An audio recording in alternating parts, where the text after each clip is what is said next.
Buenas tardes. Buenas tardes. Para dar comienzo a la entrevista, ¿nos podría dar su nombre, por favor? ¿Mi nombre completo? Sí. Mi nombre es Carlos Alberto Santos Morales. Bueno, ¿en dónde llevó a cabo su formación académica? La licenciatura la hice en la Universidad Nacional, en la Autónoma Metropolitana, en el plantel Xochimilco. Los diplomados los he hecho en la UNAM y pues algunos en instituciones particulares. ¿Y por qué eligió esta carrera? Bueno, pues le elegí, no sé si por una situación de hacer un trabajo introspectivo conmigo mismo. Me di cuenta que cuando era joven mis compañeros me pedían consejo, que tal vez oía muy bien o que tal vez les podía aportar algo, ¿no?, de mis experiencias para poder ayudarlos en un momento dado. Que en realidad, ya cuando se está estudiando, nos damos cuenta o aprendemos estas dos cosas. Y eso alguna vez tal vez ustedes lo vayan a entender un poquito más. Estudiamos primeramente esta carrera porque creemos que le vamos a ayudar a los otros, pero en realidad también es parte de que tú mismo te estés ayudando por toda tu historia de vida. En realidad es esa dualidad con la que van a ustedes a encontrar, o yo encontré en mi experiencia de que estaba viviendo. Sí, dije, pues soy bueno para escuchar, pero también necesitaba escucharme a mí mismo, ¿no? Okay. ¿Cuánto tiempo lleva ejerciendo la psicología clínica? Ya llevo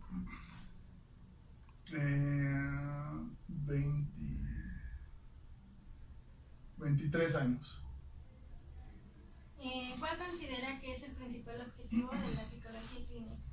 Bueno, hay varios, por supuesto, ¿no? La psicología clínica, o la clínica, ¿qué es?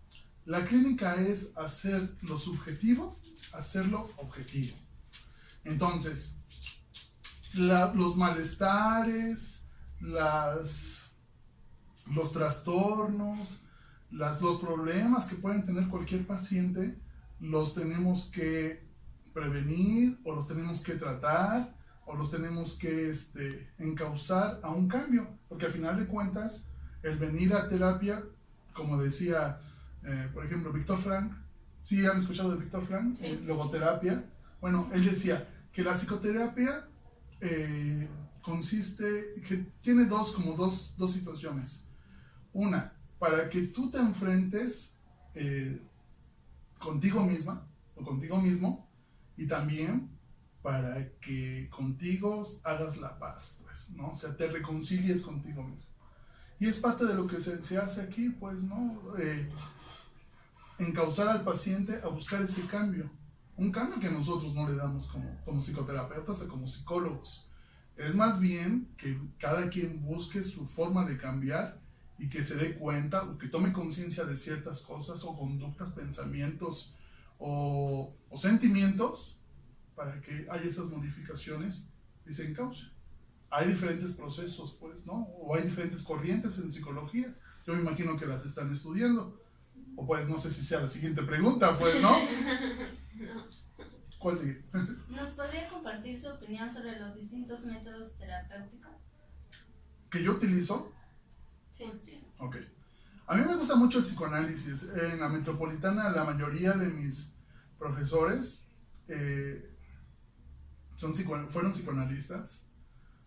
Nos concentramos más en las corrientes, por supuesto, freudianas y lacanianas, y del psicodesarrollo sexual, en fin, de lo inconsciente, todo ello que pues me imagino que ya han estado ustedes estudiando un poquito. Y bueno, esa es como que la base, pues, ¿no? De donde yo surjo o escucho a mis pacientes para poder dar terapia.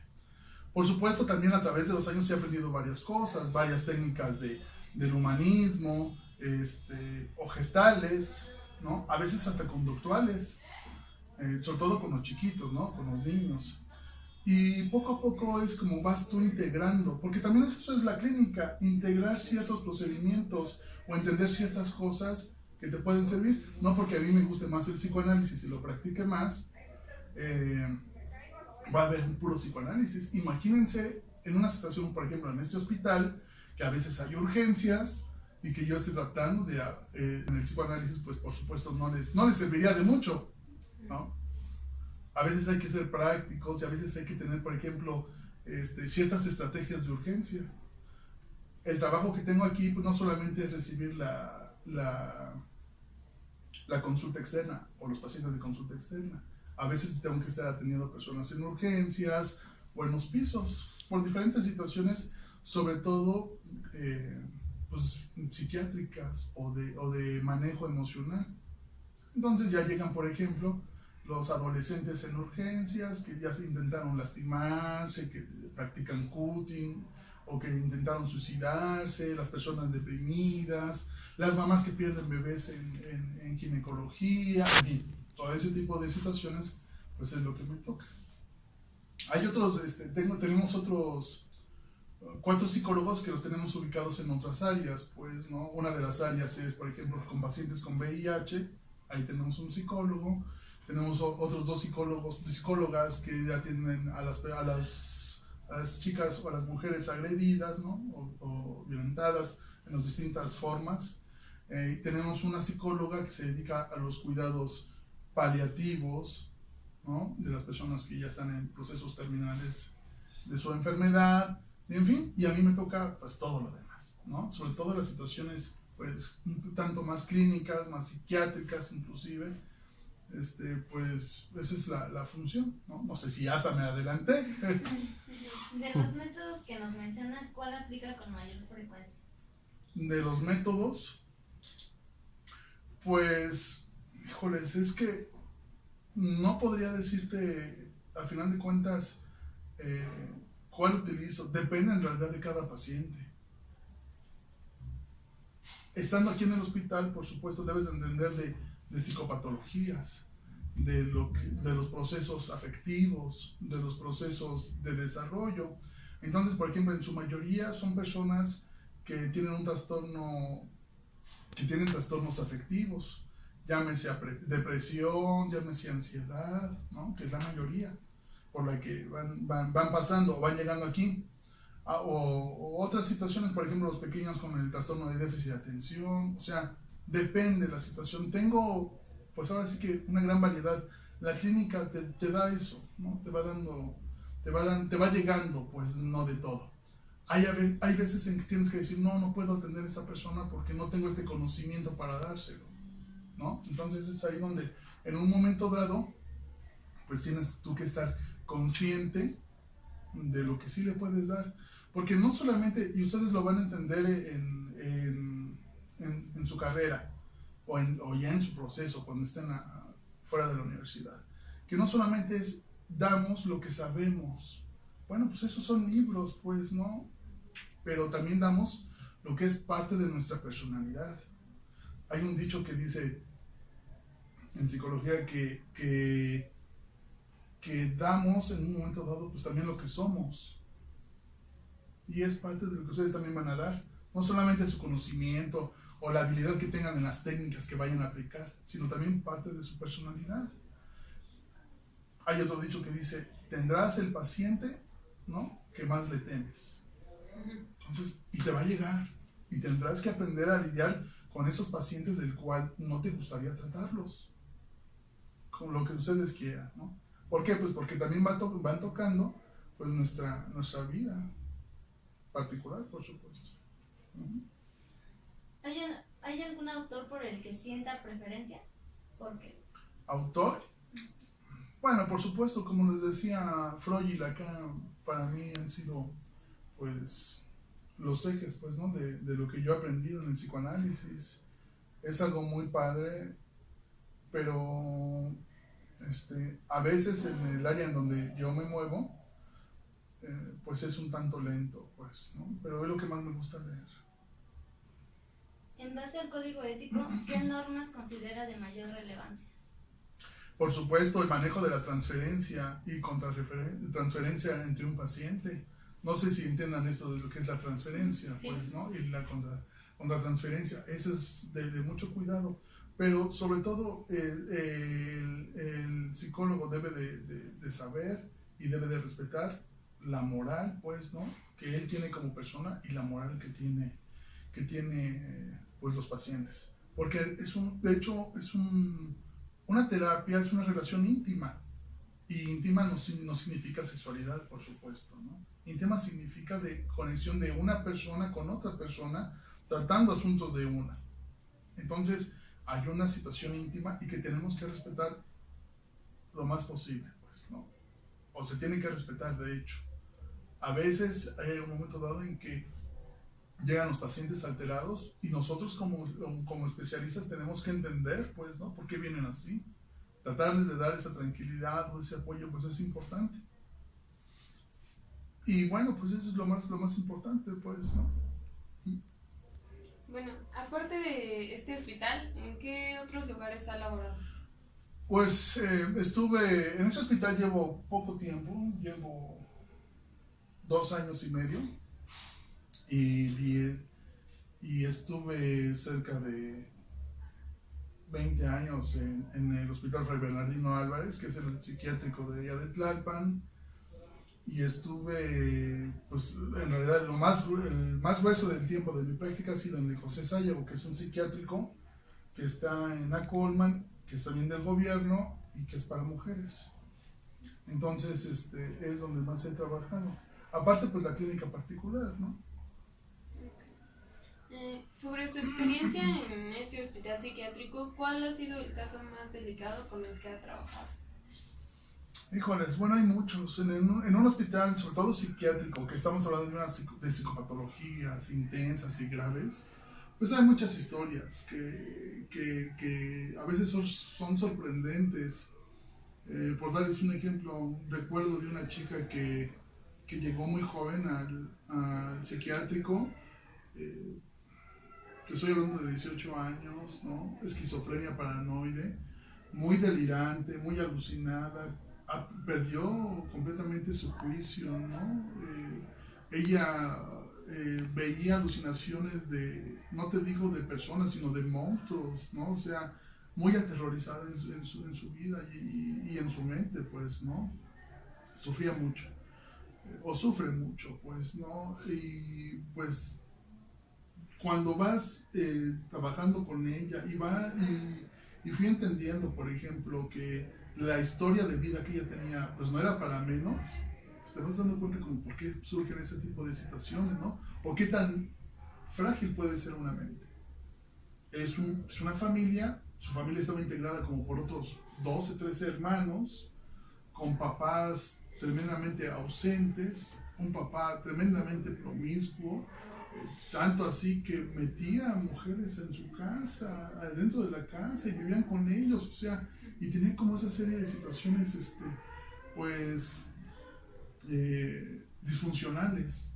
No se trata de juzgar, ¿no? No nos toca juzgar, pero sí lo que tenemos que hacer en un momento es como que ir entendiendo, pues, por qué una persona, o en este caso esta chica, llegó a enfermarse de esta manera, ¿no? Por supuesto, habrá quien diga que también hay situaciones biológicas en esquizofrenia paranoide, genética inclusive, pero todo también radica pues de la fortaleza de la mente o de la función yoica, ¿no? Para ser más específicos. Entonces, pues es así como esa pequeña historia de esa persona, pues así hay muchas, pues, ¿no? La chica que también tuvo un brote psicótico porque la dejaron plantada en el altar, la chica que se enganchó en la droga y eso provocó que pues, comenzara a alucinar, en fin, situaciones tremendamente, historias muy, muy fuertes. Hay muchas, les puedo decir muchas, pero pues bueno, se trata de que pues da igual que se animen ustedes, ¿no? No tengan miedo, ¿no? De lo que en un momento dado les vaya a llegar. Y bueno, en este caso, ¿cómo le hace usted para no llevarse, como dice, estos problemas que surgen de aquí a su hogar o simplemente pues con usted en su vida cotidiana? Bueno, ya saliendo de mi casa, pues yo dejo de ser psicólogo, ¿no? Se trata de convivir, por supuesto, con mis 3 hijos, con mi mujer, con mi familia, y no estar buscando constantemente el porqué de las personas actúan así, ¿no? Evidentemente, pues sí, la carrera nos va formando también como personas y eso implica, pues, que a veces cachamos a las personas cuando estamos en la vida familiar en situaciones, pero trato de olvidarme, ¿no? De la profesión, digámoslo así, sino más bien concentrarme y actuar mi rol de acuerdo a donde esté. En casa ser papá, ser esposo, ser hijo, ser hermano, cuando estamos afuera con los compañeros de aquí del hospital, pues, ser compañero nada más, o sea, quitarme la bata, ¿no? Por ejemplo, y dejar de ser. Ya cuando estoy aquí, pues ya es otra situación. Lo importante es cuidar tu salud mental y física, por supuesto, ¿no? Hay veces en que sí llega un momento dado que puede haber cierta presión respecto a lo que va sucediendo con los pacientes y te vas descargando, bueno, vas cargando esas cosas, entonces es cuando me doy cuenta que ya necesito entrar ya también en un proceso de terapia y voy con mi psicoterapeuta y trato los asuntos que tenga que tratar. O sea, no nos podemos salvar de esto, ¿no? Y ustedes tienen que también saber que algún día tendrán que estar en terapia. Para dar terapia tienen que dar terapia. Bueno, nos gustaría saber de qué manera la psicología clínica y la psiquiatría establecen una relación. Bueno, por supuesto, por la psicopatología, llámese los trastornos afectivos, llámese... ¿Qué te puedo decir? A ver, vamos a revisar el DSM. ¿No? Todos. Bueno, esa es una guía. El DSM, pues, por supuesto, está más choncho, ¿no? ¿Cuántos trastornos no hay? ¿No? Hay un montón. Hay un montón. Nosotros no tratamos con la enfermedad, sino con los procesos sanos. Es lo que tenemos que buscar en los pacientes, ¿no? No es tanto que nosotros vayamos, aunque sepamos de psicofármacos, ok, pues ¿con qué vamos a tratar con esta persona deprimida? El psiquiatra dirá, pues hay que darle algún antidepresivo o un anticolinérgico, o sea, para la ansiedad, en fin, o dar el medicamento, ¿no? Ok, eso lo tratará él, pero a nosotros nos toca tratar de ese paciente las partes sanas, la psicodinamia de cada persona para que se vaya encauzando. Por supuesto, el apego al tratamiento lo promovemos, ¿no? No dejes de tomarte tu medicamento, es importante, no lo vayas a abandonar. En fin, lo que se va dando al paciente para que siga adelante. Esa es la relación que tenemos, pues, ¿no? O sea, es muy vinculada, porque tratamos con la persona, ellos tratan con la persona que está enferma y nosotros con la persona que en algún momento dado tiene o quiere un cambio, pues, ¿no? La psicodinamia, la reflexión introspectiva, en fin, lo que se vaya a dar. ¿En qué circunstancias cortaría el lazo terapéutico con el paciente? ¿En qué? A ver, no te entendí. O sea, por ejemplo, ¿en qué circunstancias? Se cortaría el lazo, por ejemplo, le diría, no le puedo dar terapia con el paciente. O sea, era lo que hablamos, por ejemplo, de los límites. Ok, bueno, cuando te das cuenta que el paciente no está en el encuadre terapéutico, que hablábamos al principio, pues, ¿no? Cuando no lo respeta, tal vez necesitas tú hacer una revisión propia y decir qué es lo que no le dije o qué es lo que le dije, o qué es lo que me produce en mí que no podemos establecer ese encuadre o ese proceso de terapia. O hasta aquí ya me alcanzó mi conocimiento y mi entendimiento y tal vez es necesario que se cambie a otra persona o a otro procedimiento. Es una revisión de estar viendo al paciente y una revisión también propia, para que tú decidas si puede continuar o no puede continuar. Cada paciente tiene su velocidad y eso tú tienes que entenderlo. No es lo mismo que puede entender una persona con cierta formación académica o como lo puede entender alguien que no ha tenido instrucción, por ejemplo. O hablando de cultura, no es lo mismo una persona que vive en la ciudad a una persona que puede vivir en un pueblito. O sea, es diferente. Tienes que entender la cultura social, hasta la cultura económica, la psicodinamia, por supuesto, de la familia, la personalidad de las personas. Entonces, de ahí decides si puedes continuar o no le puedes continuar acompañando, porque al final de cuentas ese es nuestro trabajo en la clínica también, de un acompañamiento. Ya para finalizar, ¿cómo cree que ha impactado en las personas con las que ha trabajado? Pues creo que me ha ido bien, ¿no? No puedo jactarme en realidad de nada. Eh, Creo que la satisfacción que tengo es buena, ¿no? Creo que a través de cómo me buscan, no solamente aquí, sino también en la consulta particular, me doy cuenta que lo que he hecho lo he hecho de alguna manera bien, tal vez no excelente, ¿no? Pero sí bien. Entonces, pues creo que ha sido de buena a muy buena. Pues eso sería todo. Muchas gracias. No, gracias a ustedes por visitarme. Gracias.